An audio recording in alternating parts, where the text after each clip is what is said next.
근데 어떤 사람들은 임 검사께서 이번에 펴내신 책에 나와 있는 내용이 정말 다 사실이냐 아니면 약간의 과장이나 어떤 극적인 사건들이 미화된 거 아니냐 이런 분들이 있는데 어떻게 보십니까? 그러니까 제 책을 처음 원고를 쓰고 여러 번 퇴고를 했는데 음, 원고 쓸 때 너무 고통스러웠던 게 뭐였냐면 음, 제가 안 힘든 게 아니잖아요. 내부 고발자가 얼마나 힘들어요. 힘들죠. 너무 네. 힘들잖아요. 그러니까 이게 저는 검찰실록이라고 생각했기 때문에 저한테는 음. 사초에 해당하는 비망록 일기 검사 게시판에 썼던 것들 국가배상 소송이나 아니면 징계 취소 소송에 대한 자료가 어마무지하니까 네. 이걸 쓰면서 실명이 되고 많이 나오고요. 네. 사실상 실명들도 많잖아요. 우리 음. 검사들은 이게 누군지를 다 알아요.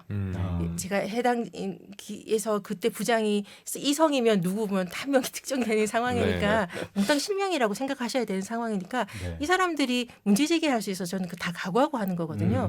그래서 예컨대 여기 책에도 김웅 검사 국회의원도 나오는데 뭐 이렇게 민형사를 걸 걸 예상을 해야 되니까 그 비망록에 김웅 선배와 2016년인가요? 7월인가 뭐 그때 대화를 비망록을 뒤져서 그 문구에 토시 바뀌면 아, 소송이 그러네. 증명을 해야 되니까 네. 그거를 찾아서 하고 검사들이 댓글에 뭐라고 비난했는가를 찾아서 다시 보니까 너무 고통스러워가지고 그때 상처를 감정이 예 그래서 자꾸 울컥울컥해서 음. 초고 쓸 때는 되게 고통스러웠어요. 이게 이거는 제가 민형사 각오하고 뭐가 사실인 따져보자라고 하는 검찰실록이니까 뭐 그런 자부심은 있습니다. 알겠습니다.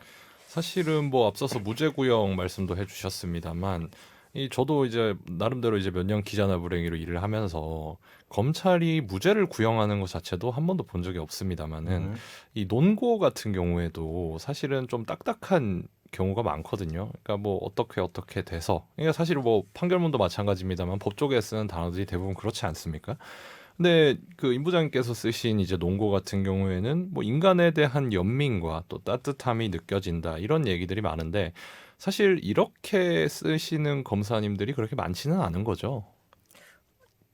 그 논고는 법정에서 구두로 이루어지는 논고는 어떻게 하는지 검사들 몰라요. 네. 그러니까 각자 자기 기준으로 하는 건데 뭐 제가 쉬는 시간에 재판 휴정할 때 다른 방 가거나 기록에서 봤던 논고는 같은 유형이 없는 것은 뭐 솔직히 네. 저도 본 적은 없는데 이렇게 하는 것이 법정에 피고인과 네. 방청해 주시고 있는 피고인 가족, 피해자 가족 경우에 따라서는 살인 사건이나 네. 치사 사건들이 있으니까 이 영혼에게 바치는 제 위로와 충고라는 생각이 들어서 제 나름의 노력으로 제가 이렇게 사람의 그 딱 법률 문장 말고 네. 법률 모르신 분들이 태반이잖아요. 그렇죠. 법률 법조인들이 앉아 있는 거 아니까 그분들이 들으시는 사람이 판사한테 맞추는 게 아니라 판사한테도 맞춰야 되지만 모든 특히 피고인은 들어야 되고 피해자는 들어야 되고 누구한테 말할 것인가를 약간 초점을 두면 그걸 감안해서 쓰는 게 검사의 도리고 예의라고 생각합니다. 책에서 한 구절을 한 문장을 제가 인용을 해보겠습니다. 임 검사가 쓴 책에 이런 내용이 나옵니다. 사법은 개인의 양심을 깨우고 이 시대와 우리 사회에 따뜻한 정의를 일깨워 사회적 약자들의 의지처가 되고 희망이 되어야 한다. 이렇게 쓰셨는데 우리들이 일반적으로 생각할 때 사법은 냉정하고 차갑고 가혹하고 절대 가까이서는 안 되는 대상이라고 생각하는데 임 검사가 생각하는 사법은 따뜻한 정의를 구현하는 기관. 그렇게 생각하시는 거죠? 그런 자부심이 없으면 제가 검사를 못했겠죠. 이게 근데 그 법률이란 것 자체가 인간을 다루는 학문이기 때문에 인간과 함께 네. 살아 숨쉬는 거라서 인간과 함께 분노하고 인간과 함께 아파하고 인간과 함께 고통받는 그런 거예요. 그렇기 때문에 체온이 사람화 될 수밖에 없는 그래서 체온이 당기는 거고요. 그렇다면 같이 눈물을 흘리고 같이 위로해주고 다독이는 손길이 되고 잡아주는 손길이 되고 그런 게 제가 아는 법입니다. 그러니까 딱딱한 법이라는 건 나쁜 법조인을 만났다. 네. 내지는 불친절한 법조인을 만났다. 이렇게 생각해야 되지 않을까요? 그런데 일반적인 검사상은 이문정 검사가 생각하시는 그런 검사상과는 거리가 굉장히 멀어 보이는데 그 점에 대해서는 검사들 내부에서 어떤 대화나 좀 반성의 뭐 그런 기미 같은 건 있는지 모르겠어요.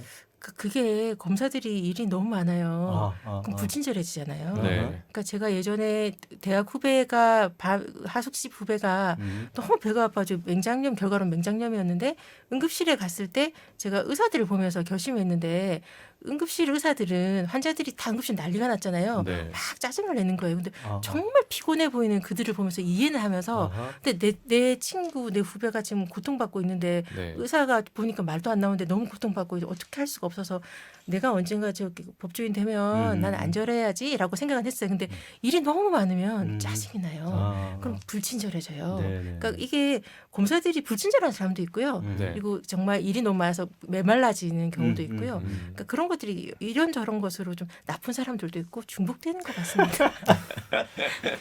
사실 뭐 기자로서도 이런 생각을 하는데 저도 이제 사건 사고 현장을 나가 보면 그 건건이 제가 하나하나 다 공감을 해서 100% 몰입을 하게 되면 제 스스로의 멘탈이 좀 힘든 경우들이 있더라고요. 사실은 검사로 일을 하시면서도 사실 뭐 많은 여러 사람들이 이제 메말라 간다고 아까 말씀을 해주셨는데 좀 이런 부분도 영향이 있지 않겠습니까? 그러니까 제가 이렇게 뭐 농구문은 제가 그 자랑할 만한 열심히 한 것들을 뽑은 거잖아요. 그러니까 제가 뭐 제 책을 보셨으니까 알겠지만 저한테 이제 이 게시판에 글 쓰지 말라고 몰배다가 일로 괴롭히니까 네. 한 달에 599씩 줄 때는 아이고. 불친절해져요. 네. 전화 안 받지. 막 그 면회 좀 면담 좀 하고 싶은데 면회할 시간 없어요. 네, 한 달에 네. 550건인데 어떻게 면회를 해요? 그렇죠. 안 되죠. 그러니까 조사해달라도 조사할 시간 없어요. 기록 보고 벌금 매기기가 바쁘거든요. 그러니까 이게 그런 점에서는 배당 구조가 잘못인데 그러네. 이 사람들이 국민 인권 하면서 이 건 한 건 한 건의 무게와 고통을 헤아리지 않고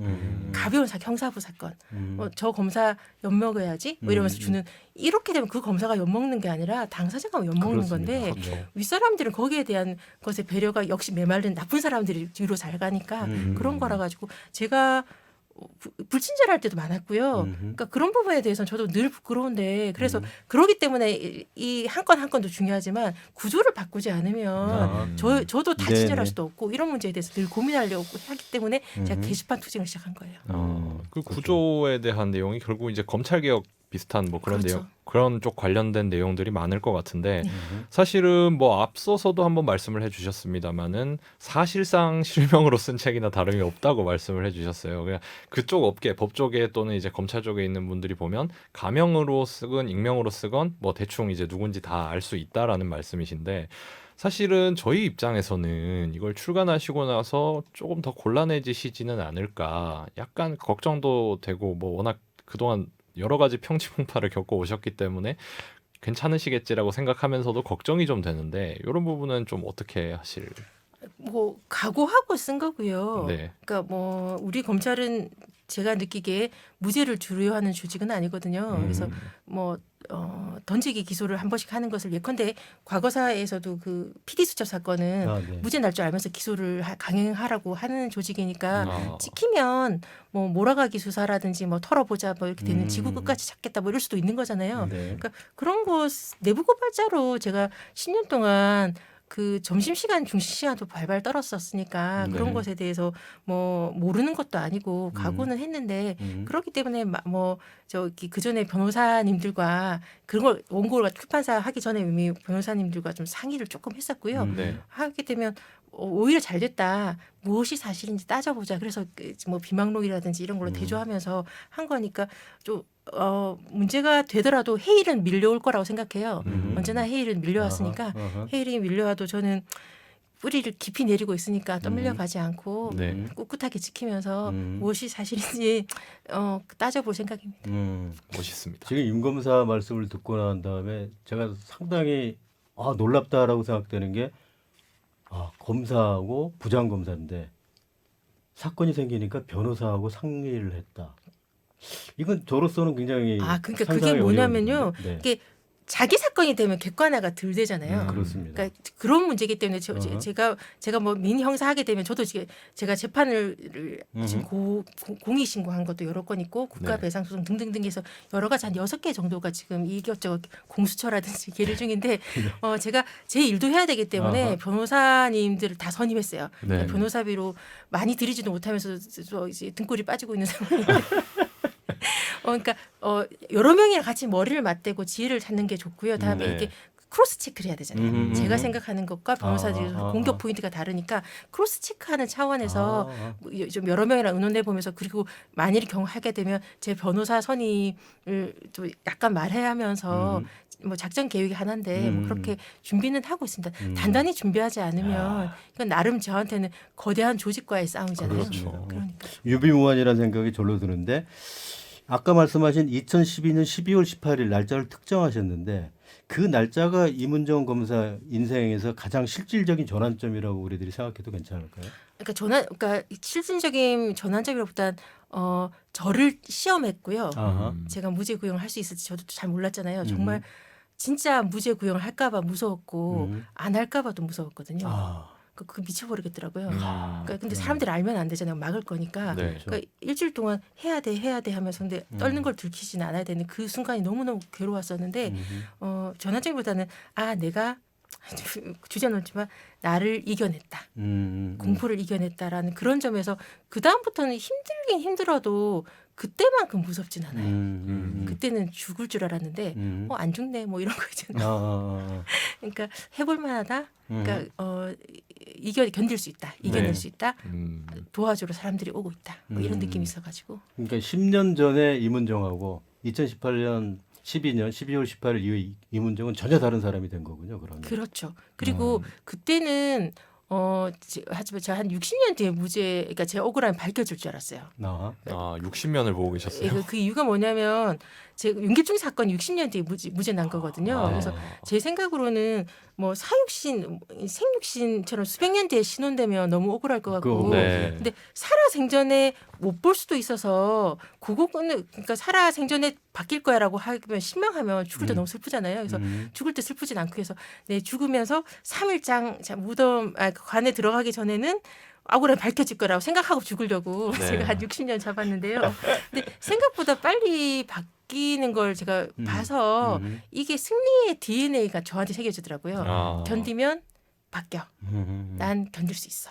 이런 그 자부심이 저를 그리고 계속 견디게 하는 것 같아요. 네.